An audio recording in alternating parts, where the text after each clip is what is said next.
Hi,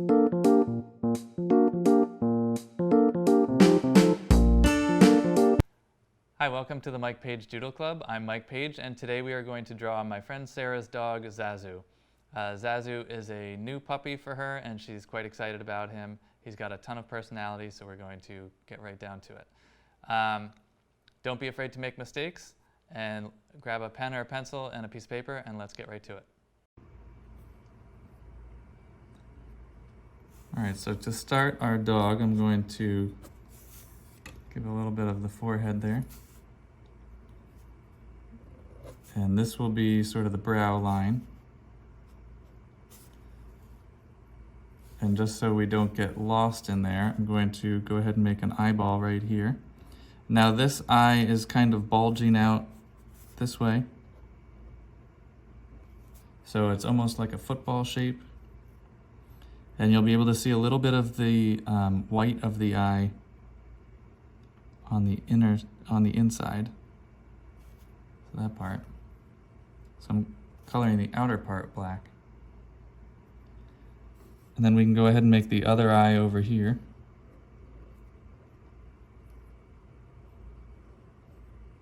So that was almost like a parenthesis and a parenthesis toppled over. And this one we're going to make sort of a bowl shape. So this one's nice and rounded at the bottom. And the white of the eye will be on the left side here. So this is almost going to be like a crescent moon shape. Different breeds of dogs, you'll see the white of the eye more than other breeds. I have a standard Schnauzer at home that I rarely ever see the white of his eyes. But some dogs, the white of their eye is quite prevalent. And that's the case with this guy here. And next, we're going to make the nose. You can think of the nose as kind of a rounded off triangle. So this is going to be kind of curved. There's a lot of sort of parenthesis shapes in here. I'm going to add the nostril here, but the overall shape here is going to be sort of triangular. And that triangle has been tilted so that the top is at an angle a bit. I'm going to add the nostril in here, so we're going to come in and give an oval. And then come back out to here. This whole area would be black. And then we'll come back down. And I'm going to imply the nostril on the other side without drawing too much of it. And then you can make a very quick kick up there at the center of the bottom of the nose. And this dog has a little bit of scruff, almost like a mustache going on here. So rather than just draw a line here, I'm going to make some of that scruff like that. And on his lower jaw, we're going to also have a little bit of scruff. And for the ear, we're going to also make some scruff.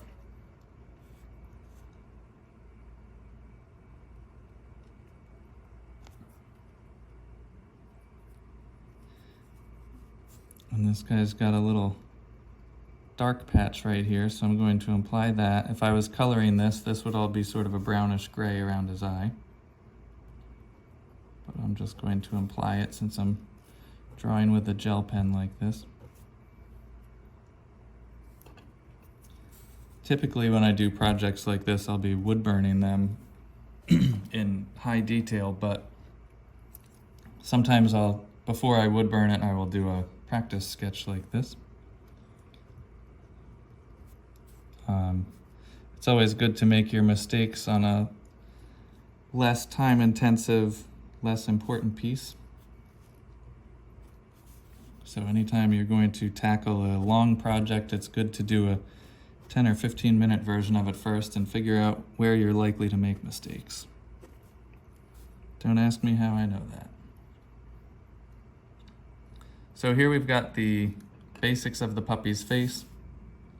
I'm going to kick the pen out to start the neck. This collar is almost comically large on this dog, so I'm going to go ahead and make a rectangle across here and just slightly round the edges of it.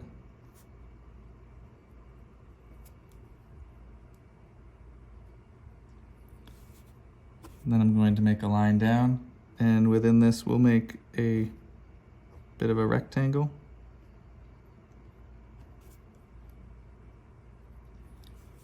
And on this side, we'll make the little clip part of the collar.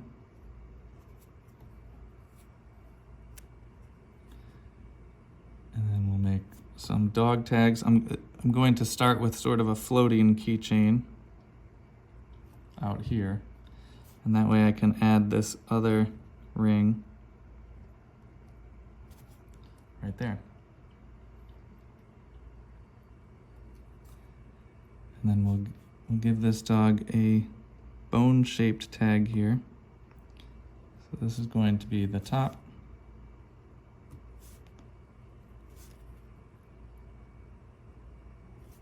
And then that's almost a number 3.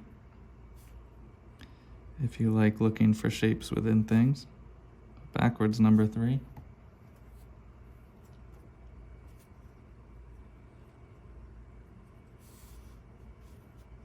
And then I'm going to continue this line slightly, and we'll bring the rest of the collar up, but I want to figure out where the back of his neck is first. It's right there. And we'll continue this collar around, like that. And I'm going to kick the pen out to start his back, and he's actually wearing a bandana that, just like the collar, is kind of comically large for his small build.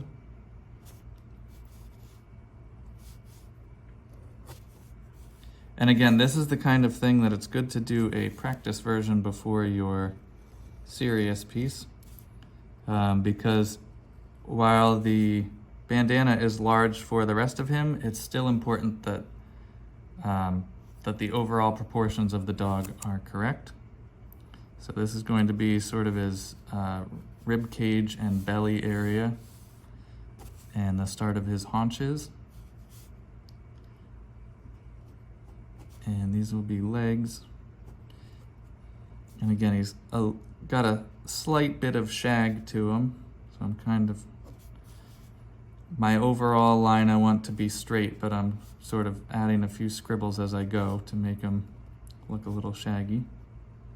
And I'm going to imply some toes without drawing all of them.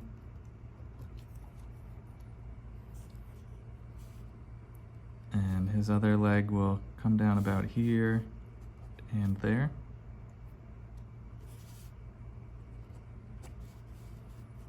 I thought it would be good to do some dogs this week because there's been a lot of negativity in the news and a lot of stuff that nobody wants to be hearing about. And my experience is that dogs fix a lot of life's problems. This particular dog belongs to my friends Brian and Sarah. They just got this puppy a few weeks back, and they have already been discovering how much a dog helps to relieve life's problems. So here we have his back foot coming over here. The toes would be right about here, but we can't quite see those. And we'll have the inside of his upper thigh area. And then his other leg will be resting right about here.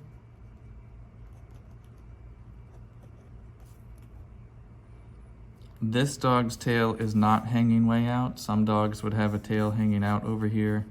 And it also would depend on the angle that the dog is sitting at, obviously, but this particular photo of their dog, you cannot see his tail, so we'll leave that out.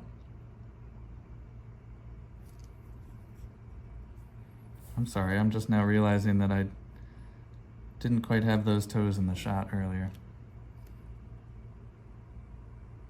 All right, so here's our finished drawing of Zazu, my friend Sarah's puppy. This will later be a wood burning, but this was a quick rough out just to get a little practice in of Zazu and see where I'm likely to make mistakes.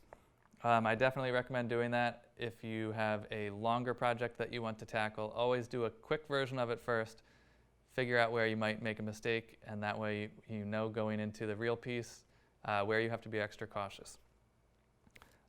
Thanks for watching, and tune in again for another episode of the Mike Paige Doodle Club. Have a great day. All right, kids, now that you've finished your doodles, color them in and then share them with both Mike Paige and Medfield TV. We're going to take those images and we're going to put them all over our station. Can't wait to see what you guys make.